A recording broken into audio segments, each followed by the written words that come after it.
అబ్బో ఇక్కడ కేజీ చీరలు కొంటే అర కేజీ చీరలు ఫ్రీ అంట. మంగళ్య షాపింగ్ మాల్, కేజీల్లో సేల్, టన్నుల్లో ఆనందం. హైడ్రా మంచి చేస్తుందా, చెడు చేస్తోందా? పేదల ఇళ్లు కూలుస్తోందా, పెద్దల ఇళ్లు కాపాడుతుందా? ఈ చర్చ ప్రజల్లో ఇప్పటికే నడుస్తోంది. కొంతమంది హైడ్రాను తిడుతూ ఉంటే మరికొంతమంది హైడ్రాను మెచ్చుకునేవారు ఉన్నారు. ఈ చర్చ అంతా పక్కన పెడితే ఇప్పుడు హైడ్రా ఓ చెరువుకు ఊపిరిపోసింది. మీరు విన్నది నిజమే. హైడ్రా ఉప్పల్లోని నల్ల చెరువుకు జీవం తీసుకొచ్చింది. పూడికలతో, కబ్జాలతో గట్లు తెగిపోయిన నల్ల చెరువుకు హైడ్రా పునరుజ్జీవం పోసింది. ఈ నల్ల చెరువుతో కలిపి హైడ్రా మొత్తం 6 చెరువులను బాగు చేసింది.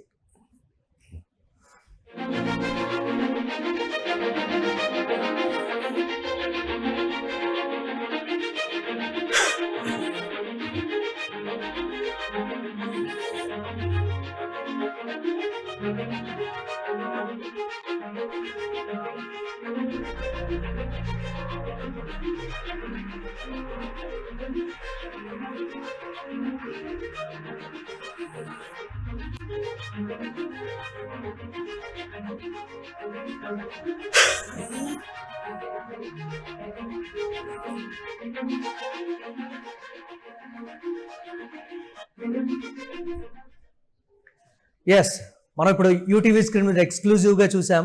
గతంలో నల్ల చెరువు ఏ విధంగా ఉంది, ప్రస్తుతం ఏ విధంగా ఉంది అనే దానికి సంబంధించి కూడా హైడ్రా రిలీజ్ చేసినటువంటి ఒక వీడియో అది. ఎస్, మనం చూస్తూ ఉన్నాం. పూర్తి స్థాయిలో వర్షపు నీటితో నిండిపోయి జల కళను సంతరించుకున్నటువంటి ఉప్పల్ నల్ల చెరువును మనం చూస్తున్నాం. అయితే గతంలో ఏ విధంగా ఉండేది అనే దానికి సంబంధించి కూడా హైడ్రా ఒక చిన్న వీడియో క్లిప్ అయితే రిలీజ్ చేసినటువంటి పరిస్థితి ఉంది. అందులో మొత్తం కూడా ఎస్ యూటీవీ స్క్రీన్ మీద చూస్తున్నాం, ఫుల్ స్క్రీన్ మీద చేద్దాం. అది ఇక గతంలో ఏ విధంగా ఉండేది అంటే పూడిక కావచ్చు, ఆక్రమణలు కావచ్చు, దాని చుట్టూ ఉన్నటువంటి అపరిశుభ్ర వాతావరణం కానీ, లేకపోతే చెత్త చెదారం కానీ, కొంచెం ఆక్రమించినటువంటి చిన్న చిన్న ఆక్రమణలు కావచ్చు, వీటన్నింటినీ కూడా మొత్తం క్లియర్ చేస్తూ ఆ నాళాలకు సంబంధించి కూడా, చెరువులోకి నీళ్లు వెళ్ళేటువంటి ఆ నాళాలకు సంబంధించి కూడా అంతటిని క్లియర్ చేసి, ఏదైతే పూర్తిగా ఎండిపోయి నీళ్లు లేక ఇబ్బందికర పరిస్థితుల్లో ఉందో దాన్ని మనం కింద భాగంలో కూడా చూస్తున్నాం. నాడు ఏ విధంగా ఉంది, నేడు ఉప్పల్ నల్ల చెరువుకు జలకళ, వర్షాలతో చెరువుకు భారీగా వరద నీరు రావడంతో ఇమ్మీడియట్ గా కూడా చెరువు నిండా కూడా నీళ్లతోటి పూర్వ వైభవం సంతరించుకొని ఆ చుట్టూ ఉన్న పరిసరాలు కూడా ఎంతో అందంగా, అది కాక చల్లటి వాతావరణంతో అక్కడ చూడటానికి బాగుంది అనే విధంగా. గతంలో మురుగునీటితో అక్కడక్కడ వాసన కూడా వచ్చేది, కానీ ఇప్పుడు మంచినీరు మొత్తం కూడా చెరువు నిండా కూడా వర్షపు నీటితో నిండిపోవడం, కలుషితం లేకపోవడం, కలుషితం కూడా లోపలికి వచ్చి కలవకుండా ఉండకుండా మొత్తం హైడ్రా ఆ చుట్టూ వేసినటువంటి ఆ ఫెన్సింగ్ కానీ, లేకపోతే మొత్తం వాకింగ్ ట్రాక్ రూపంలో కూడా ఒక అద్భుతంగా సాయంత్రం సమయంలో వాకింగ్ చేయడానికి ఒక వాకింగ్ ట్రాక్ రూపంలో కూడా మొత్తం అదంతా కూడా ఉప్పల్ నల్ల చెరువుని సర్వాంగ సుందరంగా తీర్చిదిద్ది ఉప్పల్ చెరువుని, నల్ల చెరువుని ఆక్రమణకు గురి కాకుండా ఉండే విధంగా తీర్చిదిద్దినటువంటి ఒక డ్రోన్ విజువల్ మనకి యూటీవీ స్క్రీన్ మీద ఎక్స్క్లూజివ్ గా చూస్తున్నాం. హైడ్రా విడుదల చేసినటువంటి ఒక అద్భుతమైన వీడియో. ఈ ఉప్పల్ నల్ల చెరువునికి సంబంధించి హైడ్రా 6 చెరువుల్ని సక్సెస్ఫుల్ గా పునర్నిర్మాణం చేసిందని చెప్పాలి. జీవం పోసింది. గతంలో జలకళ లేకుండా చాలా ఇబ్బందికర పరిస్థితుల్లో అది ఉండేది. మురుగునీరు కావచ్చు, చెత్త చెదరం కావచ్చు, అంతా కూడా అక్కడ డంప్ చేసేవాళ్ళు. కానీ ఇప్పుడు పూర్తిగా గతంలో ఏదైతే చెరువు ఉండేదో ఆ చెరువు రూపాంతరాన్ని యాజ్ ఇట్ ఈస్ గా హైడ్రా అది తీసుకొని వచ్చింది. మనం యూటీవీ స్క్రీన్ మీద ఎక్స్క్లూజివ్ గా చూస్తున్నాం.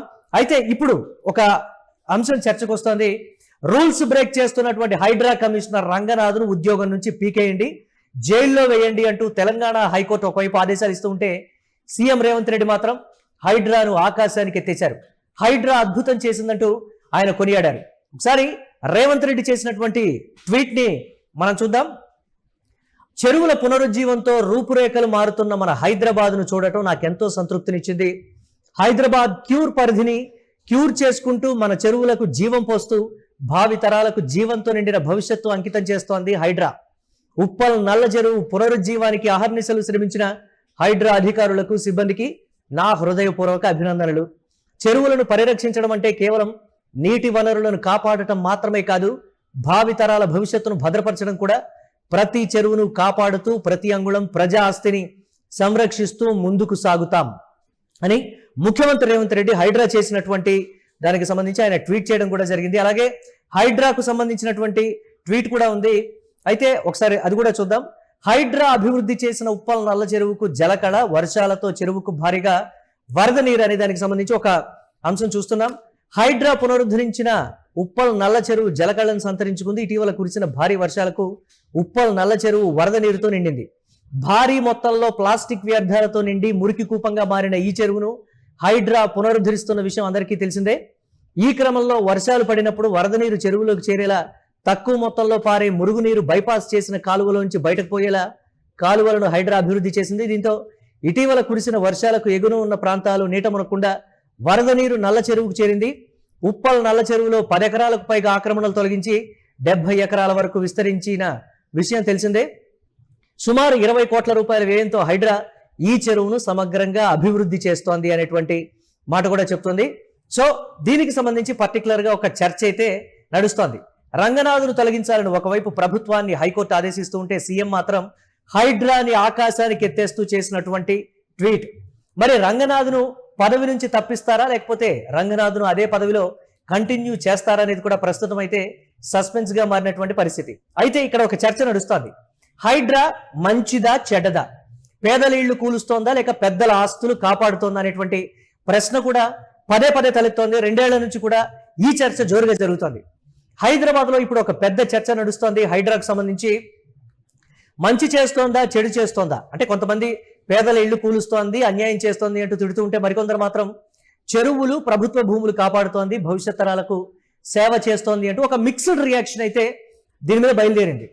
ఈ చర్చను పక్కన పెడితే హైడ్రా ఒక చెరువుకు నిజంగా ఊపిరిపోసింది. ఉప్పల్లోని నల్ల చెరువుకు జీవం తీసుకొని వచ్చింది. ఆ చుట్టుపక్కల ఉన్నటువంటి వారందరూ కూడా గతంలో ఈ చెరువు ఈ విధంగా ఉండేది, మురికి నీరు కావచ్చు, లేకపోతే చెత్త చెదారాన్ని డంప్ చేయడం కావచ్చు, సరైనటువంటి రీతిలో లేదు. కానీ ఇప్పుడు సర్వాంగ సుందరంగా 70 ఎకరాల విస్తీర్ణంలో విస్తరించినటువంటి ఒక నల్ల చెరువును మేము చూస్తున్నాం. గతంలో ఎప్పుడో ఈ విధంగా ఉండేదట, మళ్ళీ తిరిగి ఆ గతంలో ఉన్నటువంటి దానికి సంబంధించి మేము ఇప్పుడు చూస్తున్నామని కూడా చెప్తున్నారు. పూడికలతో కబ్జాలతో గట్లు తెగిపోయి దాదాపు మరణించిన నల్ల చెరువు ఇప్పుడు వర్షాల్లో నీటితో నిండి మళ్ళీ జీవం పోసుకుంది. హైడ్రా మొత్తం 6 చెరువులను మొదటి దశలో బాగు చేసిందని చెప్పాలి. కానీ అదే సమయంలో తెలంగాణ హైకోర్టు ఒకవైపు రూల్స్ ను బ్రేక్ చేస్తున్న హైడ్రా కమిషనర్ రంగనాథ్ను ఉద్యోగం నుంచి తొలగించండి అంటూ ఆదేశాలు ఇస్తూ ఉంటే సీఎం రేవంత్ రెడ్డి మాత్రం హైడ్రాను ఆకాశానికి ఎత్తేయడం, హైడ్రా అద్భుతం చేసింది అంటూ కొనియాడటం, రంగనాథ్ ఉద్యోగం సేఫేనా అనేది ప్రస్తుతం అయితే సస్పెన్స్ గా మారింది. అయితే 2024లో సీఎం రేవంత్ రెడ్డి ప్రభుత్వం హైడ్రాను ఏర్పాటు చేసింది. హైదరాబాద్ లో చెరువులు, కుంటలు, నాలాలు, ప్రభుత్వ భూములు, పార్కులు దశాబ్దాలుగా కబ్జాదారుల చేతుల్లోకి వెళ్ళిపోయాయి. వరదలు వస్తే నగరం నీట మునిగిపోతోంది, భూగర్భ జలాలు క్షీణిస్తూ ఉన్నాయి. ఈ పరిస్థితిని మార్చడానికే హైడ్రా ఐపీఎస్ అధికారి ఏవి రంగనాథ్ను కమిషనర్ గా నియమించారు. బుల్డోజర్లు, పోలీసు బలగాలతో కబ్జాలు తొలగించి చెరువులను పునరుద్ధరించే పని అయితే మొదలైంది. దీనికి సంబంధించి 6 చెరువులు ఇప్పటి వరకు అయినవి మనం ఒకసారి చూద్దాం. బతుకమ్మ కుంట సంబంధించి చెరువు ఒకటి, అలాగే కూకట్పల్లి నల్ల చెరువు, అలాగే బామ్ ఉర్న్ ఔద్ దౌలా తుమ్మిడి కుంట, దీనికి సంబంధించి సున్నం చెరువు, ఉప్పల్ నల్ల చెరువు ఇప్పటికే కొన్ని ప్రజలకైతే అంకితం చేశారు. 2వ దశలో మరో 14 పనుల్లో ఉన్నాయని కూడా హైడ్రా అయితే చెప్తోంది. 1000 ఎకరాల ప్రభుత్వ భూమి, లక్షల కోట్ల రూపాయలని హైడ్రా కాపాడింది. ఇది రేవంత్ రెడ్డి చెప్తున్నటువంటి మాట.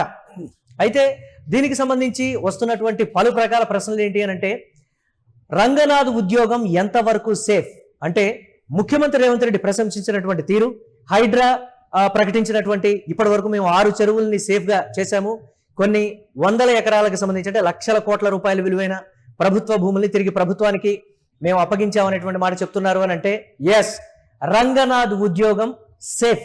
రేవంత్ రెడ్డి చేసినటువంటి ట్వీట్ తోటి అది తేటతెల్లమవుతుంది.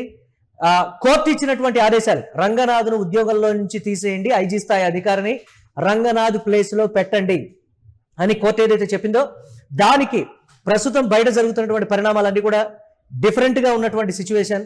డెఫినెట్ గా రంగనాథ్ విషయంలో సుప్రీం కోర్టు వరకు వెళ్ళైనా సరే రేవంత్ రెడ్డి ప్రభుత్వం రంగనాథ్ విషయంలో ఆయన పదవిని కాపాడేటువంటి ప్రయత్నం చేస్తుంది. ప్రభుత్వం ఎవరి వైపు అంటే డెఫినెట్ గా రంగనాథ్ వైపే. గతంలో ముఖ్యమంత్రి చేసినటువంటి కామెంట్ కూడా, మంచి పనులు చేసేటువంటి వారిని మేము ఎల్లప్పుడూ కూడా వారి వైపే ఉంటాం, అది అధికారులైనా, ప్రజలైనా, రాజకీయ నాయకులైనా, ఎవరైనా సరే మంచి చేస్తూ ఉంటే మేము వారి వైపే ఉంటాం. రంగనాథ్ విషయంలో కూడా ప్రభుత్వం ఆలోచిస్తుంది. దీనికి సంబంధించి సుప్రీంకోర్టు వరకు వెళ్ళైనా సరే రంగనాథ్ విషయంలో తేల్చుకుంటాం ఇది క్లారిటీగా రేవంత్ రెడ్డి ఇచ్చినటువంటి మాట. ఆయన చేసినటువంటి స్టేట్మెంట్ కానీ ఇటు హైడ్రా ఇచ్చినటువంటి స్టేట్మెంట్ కానీ రెండింటిని కంపేర్ చేసి చూస్తే మాత్రం డెఫినెట్ గా ఆ పొగిడినటువంటి విధానం కానీ చూస్తే ఎస్, రేవంత్ రెడ్డి హైడ్రా వైపే ఉన్నారు, రేవంత్ రెడ్డి రంగనాథ్ వైపే ఉన్నారని చెప్పక తప్పదు.